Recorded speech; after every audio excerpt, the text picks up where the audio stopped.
Welcome back. आप देख रहे हैं अपना फाइनेंस मिनिस्टर और अब वक्त आ गया है आपके फाइनेंशियल पोर्टफोलियोज पर आपको मार्गदर्शन देने का, आपको सही सलाह देने का। हमारे साथ जुड़ गई हैं इन्वेस्टोग्राफिक की फाउंडर श्वेता जैन। श्वेता हाय, गुड इवनिंग, स्वागत है आपका श्वेता। और दर्शकों के सवाल देखिए आने शुरू हो चुके हैं। पवन हमारे साथ फोन लाइन पे जुड़े भी हुए हैं। Pawan hi, good evening. Thank you ma'am, good evening. कहाँ से बोल रहे हो आप? मैम धनबाद झारखंड से बोल रहा हूँ। ओके पवन, आपका सवाल हमारे पास है। बंधन का स्मॉल कैप आपके पास है, ICICI large cap, Motilal Oswal mid cap, Nippon small cap, Parag Parikh flexi cap, Quant flexi cap, Kotak का mid cap, Nippon India multi cap, SBI large and mid cap. इसके अलावा और कोई फंड्स हैं आपके पास? मैम क्वांट का फ्लेक्सी नहीं, स्मॉल कैप है मैम। क्वांट का स्मॉल कैप है, या राइट, और ठीक है। बजाज का स्मॉल कैप मैंने लिया है। बजाज का स्मॉल कैप आपने लमसम 50,000 इन्वेस्ट किया हुआ है। 10 इयर्स का आपका टाइम होराइजन है और 50,000 की आपकी ये एसआईपी है। इसमें आप स्टेप अप भी करेंगे? जी मैम, मैं करूंगा, लमसम करूंगा। ठीक है, मुझे बताइए कि आपको कितना इकट्ठा करना होगा इस पोर्टफोलियो से? मैम मेरा भी एज तो 21 है। ओके, ओ लवली, आपने अपनी उम्र हमें नहीं दी, बट इतनी कम उम्र में इतनी जागरूकता, कॉन्ग्रेचुलेशंस पवन। कैसे आपने सीखा इतना सब कुछ? मैम मैंने टीवी देखा, फिर आसपास बात करते हुए देखा, फिर कॉलेज वगैरह में बहुत लोग, किसी के फादर ने किया है तो वहां से देखा। अच्छा अच्छा अच्छा, वेरी गुड। मेरे ख्याल से बहुत अच्छा उदाहरण जो है आपने हमारे सामने रखा है, दर्शकों के सामने भी रखा है, क्योंकि इतनी कम उम्र से ही आपने इन्वेस्टमेंट की शुरुआत कर ली है। केवल म्यूचुअल फंड्स में ही करते हैं कि डायरेक्ट स्टॉक्स में भी आप इन्वेस्ट करते हैं? नहीं मैम, स्टॉक का मुझे नहीं पता। मैं ऑलरेडी अभी 4 लाख प्लस का पोर्टफोलियो मैं अभी तक बना चुका हूँ अपना। और खुद ही सिलेक्ट किए हैं फंड्स, है ना? जी मैम, मैंने लास्ट 10 इयर्स के देखे हैं। उसका क्या है, यूट्यूब से देखा है, फिर आपके शोज देखता था, वहां से देखा है। अच्छा, तो 50,000 की आप एसआईपी कर रहे हैं, क्या जॉब करते हैं आप? मैम मैं पढ़ रहा हूँ, अभी कोई जॉब नहीं करता हूँ। अच्छा, आप पढ़ रहे हैं, तो जी ये मैम, इंजीनियरिंग कर रहा हूँ मैं। ये आपकी बचत है जो आप लगा रहे हैं, इन्वेस्ट कर रहे हैं? जी मैम, जैसे मैं अपना सेविंग्स कर लेता हूँ, या बाकी मैं अपने पापा से मांग लेता हूँ। हाँ, हाँ। मेरी दीदी जॉब करती है, उन लोग से मांग लेता हूँ। अच्छा चलिए, उनसे उनके पैसे भी आपने काम पे लगा दिए हैं। ये उन्हीं की कमाई उनको भी कमा कर देगी और आपका पोर्टफोलियो भी बढ़ा रही है। थैंक यू अपना सवाल हमें देने के लिए और प्रेरणा देने के लिए हमारे दर्शकों को। Shweta, very interesting, 21 years old and look at the start. बहुत ही प्रॉमिसिंग इन्वेस्टर फ्यूचर लग रहा है मुझे इनका, क्या कहेंगे? जी बिल्कुल कविता जी, इन्होंने तो ये दिखा दिया है कि पॉकेट मनी जो लेते हैं या पापा से जो पैसे लेते हैं उसको सही ढंग से कैसे खर्च करना चाहिए या कहाँ यूज एग्जैक्टली, करना चाहिए। एग्जैक्टली। बिल्कुल। तो 50,000 जो मंथली ये निवेश कर रहे हैं, ये लगभग 1.15 करोड़ तक इनकी पूंजी हो जाएगी अगर ये कंटिन्यू करते रहे तो। पोर्टफोलियो काफी अच्छा लग रहा है। इन्होंने बताया कि काफी यंग है, तो मैं उतने चेंजेस नहीं बताऊंगी क्योंकि इन्होंने अभी अभी शुरुआत की है। बट मेरी तरफ से एक रिकमेंडेशन यही रहेगी, काफी स्कीम्स काफी अच्छी है, बट इनको दो चीजें करनी चाहिए। एक तो अपना टाइम होराइजन थोड़ा और ये बढ़ा देंगे बाद में तो अच्छा रहेगा। अगर ये निवेश करना बंद भी कर दे या कम कर दे बाद में, जैसे जैसे लाइफ आगे बढ़ती जाए, बट ये जो निवेश है इसको अगर रहने दे और ग्रो होने दे तो काफी इनका फायदा हो जाएगा। दूसरी बात मैं कहूंगी, 50,000 के लिए इनकी एसआईपीज काफी स्कीम्स में है, तो मेरा रिकमेंडेशन ये रहेगा कि 3 या ज्यादा से ज्यादा 4 स्कीम में ये निवेश करे तो उतना काफी है, वरना रेपिटेशन हो रहा है पोर्टफोलियो में। जैसे SBI large and mid cap है, आईसीआईसीआई लार्ज कैप है, निप्पॉन फ्लेक्सी कैप है, सब में वही टाइप के स्टॉक्स नजर आ रहे हैं मुझे।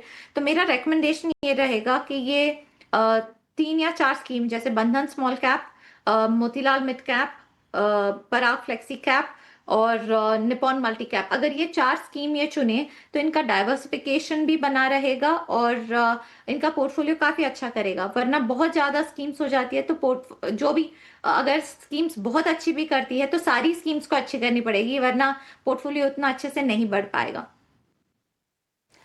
पवन, कुछ पूछना है आपको श्वेता से?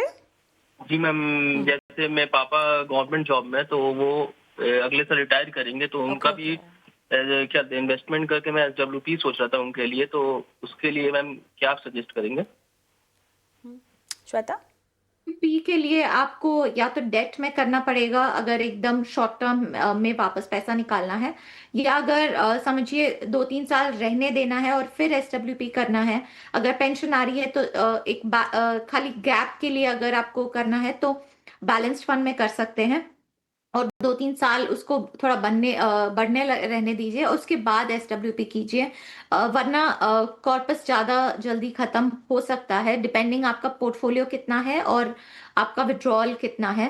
तो SWP काफ़ी अच्छा ऑप्शन है करने के लिए, बट उनको थोड़ा सा आराम से करिएगा, क्योंकि जो म्यूचुअल फंड्स में पहले निवेश नहीं किया होगा अगर उन्होंने, तो थोड़ा सा डर रहता है, थोड़ा सा टेंशन रहता है, क्योंकि ये जिंदगी भर की पूंजी होती है। तो थोड़ा सा आराम से डेट में पहले करिए, थोड़ा थोड़ा बैलेंस्ड में करिए, तो एक ग्रेजुअल मूव करिएगा।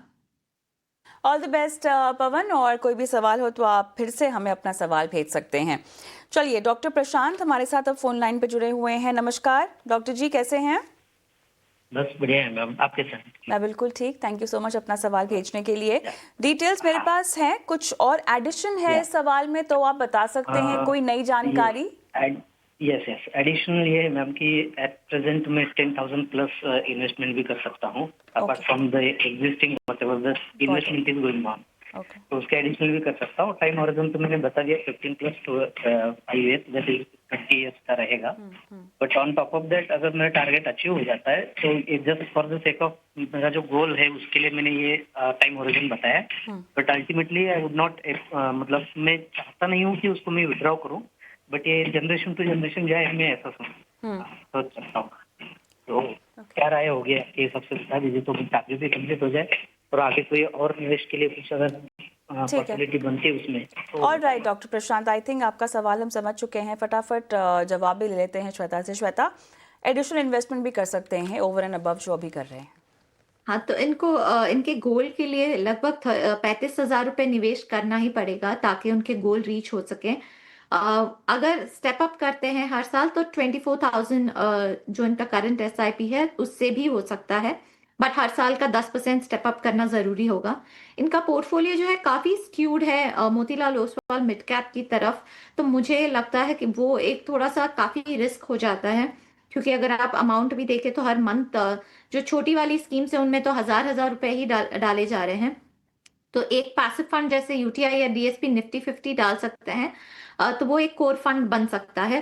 तो between Motilal Oswal mid cap और DSP निफ्टी 50 ये अपना 15,000 कर सकते हैं।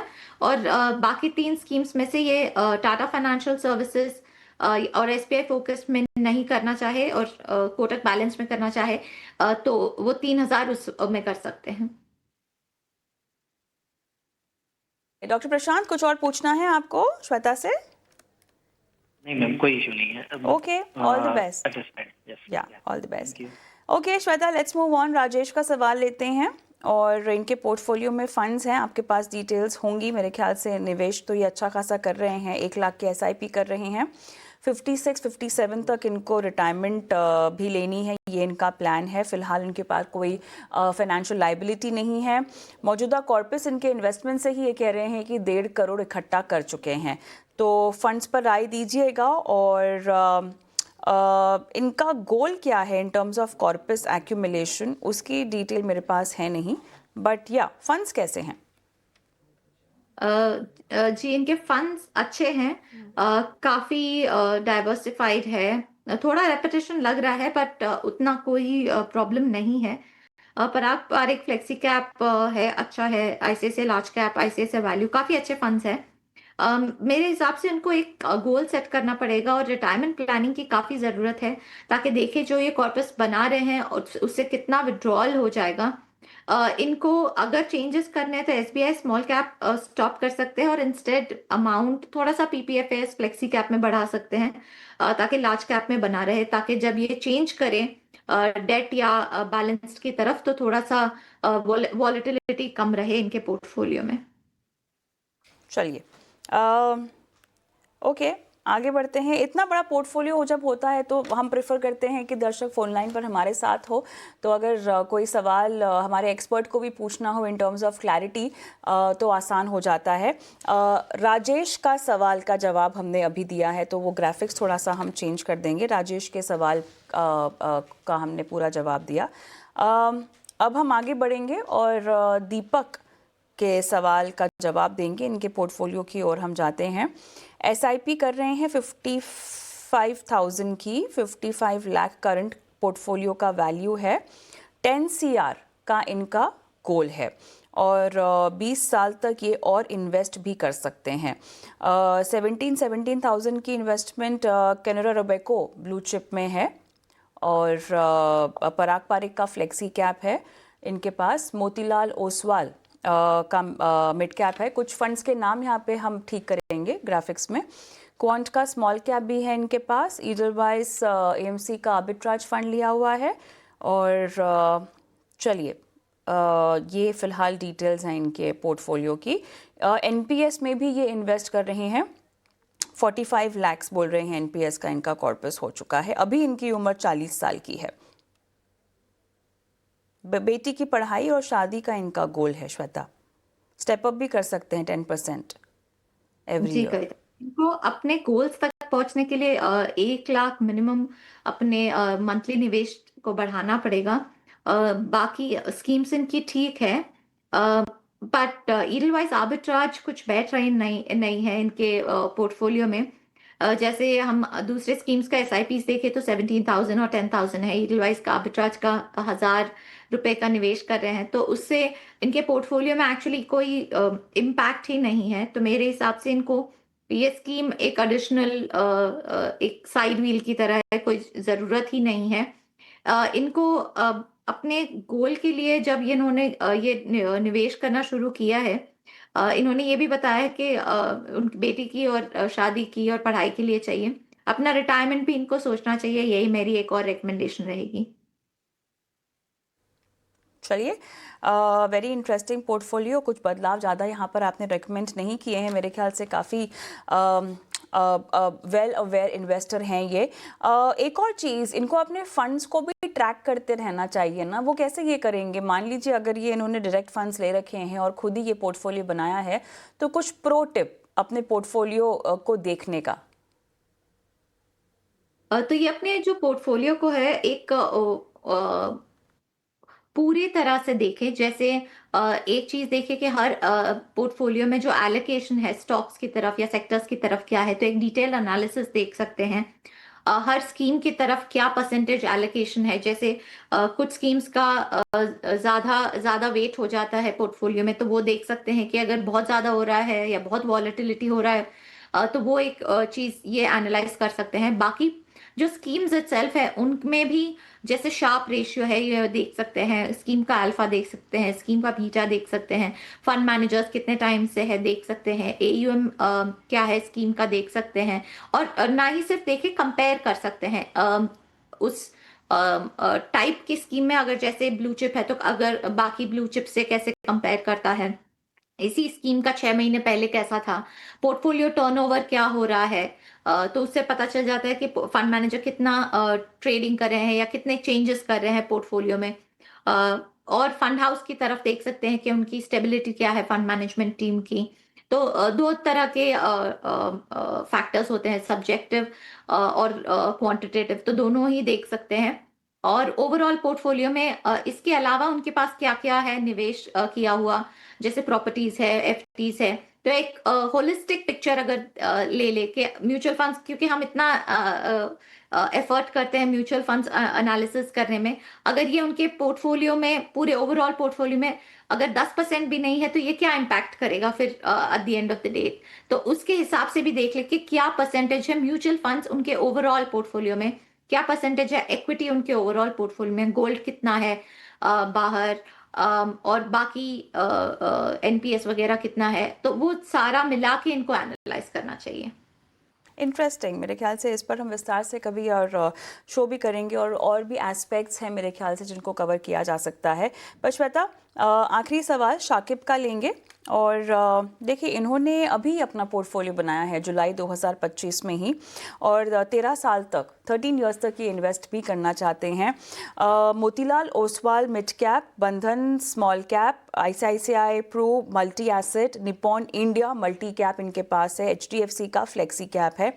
सभी फंड्स में ये 10,000 रुपीज़ का इन्वेस्टमेंट कर रहे हैं। चलिए अब बताइएगा कि कैसे हैं इनके फंड्स, और ओवरऑल कॉर्पस आपकी कैलकुलेशन के मुताबिक अगर ये स्टेप अप नहीं करते हैं तो कितना एक्यूमुलेट कर पाएंगे? जी, तो इन्होंने जो स्टार्ट किया है रिसेंटली वो पता चल जाता है, क्योंकि काफ़ी स्कीम्स जो अभी अच्छा कर रही है वही स्कीम्स है इनके पोर्टफोलियो में। पोर्टफोलियो काफ़ी अच्छा है। जो इनका सवाल है निफ्टी 50 इंडेक्स फंड ऐड करें या SBI गोल्ड ऐड करें, ये काफ़ी इंटरेस्टिंग है, क्योंकि हम अक्सर देखते हैं कि लोग पूछते हैं कि गोल्ड में कितना निवेश करें। तो अगर ये गोल्ड में निवेश करना भी चाहे तो मेरे हिसाब से उनको गोल्ड ETF करना चाहिए, ना ही SBI गोल्ड फंड में। बट अगर हम होलिस्टिकली देखें तो DSP निफ्टी 50 या UTI निफ्टी 50 बेटर रहेगा इनके पोर्टफोलियो में, क्योंकि इक्विटी जैसे मैंने बताया हम ओवरऑल इक्विटी पे अंडर इन्वेस्टेड रहते हैं। तो आई थिंक ये एक काफी अच्छा एडिशन हो जाएगा। गोल्ड काफी रन अप हो गया है, इसलिए सब इन्वेस्ट करना चाहते हैं। तो वो मैं समझती हूँ, but equity I think long term के लिए इनके लिए काफी अच्छा होगा। इसी तरह से ये निवेश करते रहे तो लगभग 1.15 करोड़ 1.25 करोड़ तक ये पहुंच सकते हैं ओवर 10 to 13 ईयर्स। तो मेरे हिसाब से इनको लगे रहना चाहिए और करोड़पति जरूर बन के हमारे पास वापस आना चाहिए और बताना चाहिए हमको। जी बिल्कुल, मेरे ख्याल से आपके मार्गदर्शन से इनका वो सपना बहुत दूर नहीं होगा।